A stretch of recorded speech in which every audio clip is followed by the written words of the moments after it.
சிவாய நம. நான் உங்கள் கருவாண்டு. இன்றைக்கி நம்ம பார்க்க போகிற ஒரு ஆன்மீக தகவல் என்ன அப்படின்னு பார்த்தோம்னா, குலதெய்வ சாபத்தை பற்றி தான் பார்க்க போகிறோம். நிறைய பேர் பல இடத்துல ஜாதகம் பார்த்திங்க அப்படின்னா குலதெய்வ சாபம் இருக்குன்னு சொல்லுவாங்க. ஏன் எங்கள் குலத்திலே இந்த குலதெய்வ சாபம் இருக்குது, நாங்கள் எப்படி நீக்கிறது அப்படின்னு கூட பல பேர் கேட்குறாங்க. உங்களுக்கு குலதெய்வம் எதுவாக இருந்தாலும் சரிங்க, ஆண் தெய்வம் பெண் தெய்வம் எந்த சாமியாக இருந்தாலும் சரிங்க, உங்களுக்குன்னு குலதெய்வம் இதுதான் அப்படின்னு தெரிஞ்சிருச்சு அப்படின்னா உங்கள் கையால் அந்த குலதெய்வ கோயிலுக்கு போய் சக்கரை பொங்கல் போடுங்க. சக்கரை பொங்கல் வச்சு அங்கே வர பக்தர்களுக்கு விநியோகம் செஞ்சீங்க அப்படின்னா உங்கள் குலதெய்வத்தோட கோபம் தணிஞ்சு உங்களை வாழ்த்துங்க.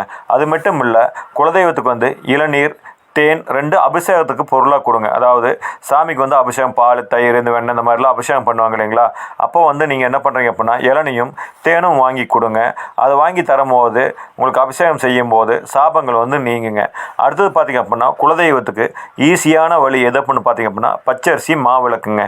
அதாவது பச்சரிசியில் மாவு எல்லாமே செய்வாங்க. அந்த மாவிளக்கு நம்ம எடுத்துகிட்டு போவோம் இல்லைங்களா. அந்த மாதிரி எடுத்துகிட்டு போகிறதுல நம்ம என்ன செய்யணும் அப்படின்னா பச்சரிசி, ஏலக்காய், வெல்லம் இதெல்லாம் ஒன்றா போட்டு கலக்கிட்டு இளநீர் இருக்குது இல்லைங்களா, அந்த இளநீரில் தாங்க அந்த மாவு பிசைஞ்சு விளக்கு செய்யணும்.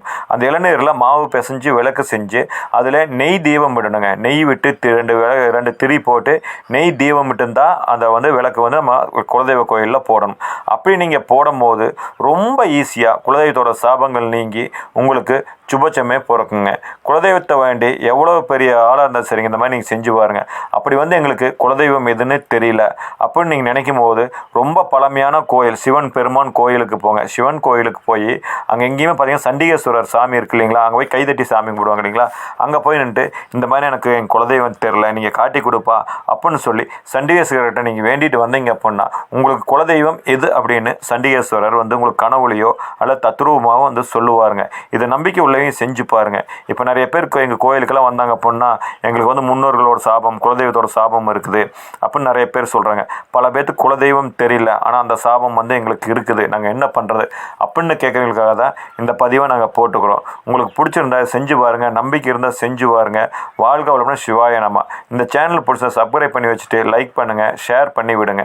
உங்களோட ஆதரவுகள் என்றைக்கும் இருந்துச்சு இந்த மாதிரி எளிமையான பரிகாரங்கள் உங்களுக்கு நாங்கள் உடனுக்குடன் போட்டுகிட்டே இருப்போம். அந்த மாதிரி நீங்கள் கோயிலுக்கு போய் சரி பண்ணிக்கலாங்க. வாழ்க வளமுடன். சிவாய நம.